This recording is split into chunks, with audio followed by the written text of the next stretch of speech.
Hello and अस्सलाम वालेकुम। Welcome to travel X by Haseeb. मेरा नाम हसीब है और आपको पता है मैं आपके लिए यूट्यूब पे इमिग्रेशन और वीज़ा रिलेटेड वीडियोस बनाता रहता हूँ।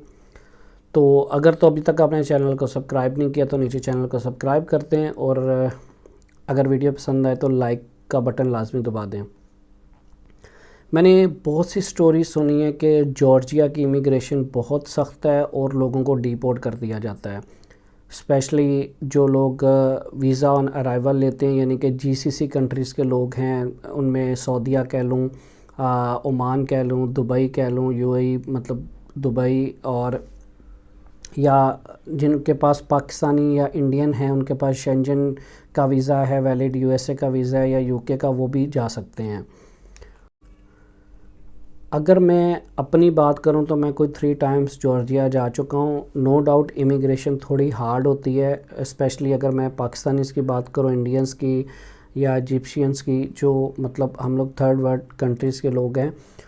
हमें वो लाइन से ही साइड पे कर लेते हैं और आपका पासपोर्ट लेके चले जाते हैं रूम के अंदर और आपको बाहर कहीं खड़ा कर देते हैं। और मैं यहाँ पे एक बात आपको बता दूँ कि आपको इस सूरत हाल में बिल्कुल रिलैक्स रहना है, क्योंकि वो लोग आपको ऑब्ज़र्व करते हैं कैमरा के थ्रू। ठीक है, कि आप ज़्यादा परेशान तो नहीं, तो आप रिलैक्स रहें क्योंकि आप कोई गलत काम तो नहीं कर रहे। वीज़ा ऑन अराइवल उन्होंने आपको ऑप्शन दिया तो आप ले रहे हैं।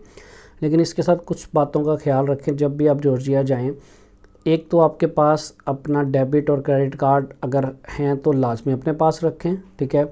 सेकंड, अपने पास एटलीस्ट जो है 500 टू $700 रखें अगर आप 7 डेज़ या 8 डेज़ 10 डेज़ के अंदर जा रहे हैं। ठीक है। उसके बाद आपका जो यूए का वीज़ा है वो एटलीस्ट 3 मंथ्स वैलिड हो। मैं 6 मंथ रिकमेंड करूँगा, बाय ऑफिशियली 3 मंथ है लेकिन एटलीस्ट 6 मंथ वैलिड होना चाहिए। ठीक है। पासपोर्ट आपका जो है वो वैलिड होना चाहिए एटलीस्ट 6 मंथ। ठीक है। तो उसके बाद आपकी ट्रैवल इंश्योरेंस आपके पास होनी चाहिए, उसके बिना आपको बोर्डिंग भी नहीं करने देंगे और जॉर्जिया में आपको डिपोर्ट होने का बहुत ज़्यादा चांसेस हैं। ट्रैवल इंश्योरेंस कहीं से भी आप ऑनलाइन ले सकते हैं। तो ये चीज़ें अपने साथ लाजमी रख के जाएं। ठीक है। और वहाँ पे वो आपसे क्वेश्चन आंसर भी करेंगे और ये मोस्टली होता है कि वो आपसे पूछते हैं क्यों आए हैं, तो आप उन्हें बिल्कुल आराम से रिलैक्स रह के बताएं कि आप इतने दिन के लिए जा रहे हैं। और कोशिश करें कि आपकी जो होटल बुकिंग है अगर वो पेड नहीं भी है तो आप उन्हें साफ बताएं। वो पूछते हैं कि आपकी होटल बुकिंग पेड है या नहीं, तो आपने उनको बताना है कि ये पेड नहीं है। ठीक है। अगर आपने पेमेंट कर लिया तो कोई मसला नहीं।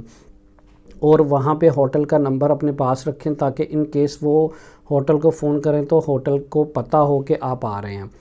ये 2-4 चीज़ें हैं। और आपका कॉन्फिडेंस है, वो आपको पूछेंगे क्यों आए हो, क्या करें, क्योंकि वहाँ से बहुत से लोग जो है ना वहाँ पे स्लिप हो जाते हैं, वापस नहीं आते। हालांकि फ़ायदा कुछ नहीं है, वो एक यूरोपियन कंट्रीज़ में आता है लेकिन अभी कोई शेंजन नहीं है उसके साथ, वो यूरोप का भी प्रॉपर हिस्सा नहीं बना, लेकिन उसका जो कह सकते हैं कि जियोग्राफिकल वो यूरोप के अंदर आता है और कुछ नहीं है।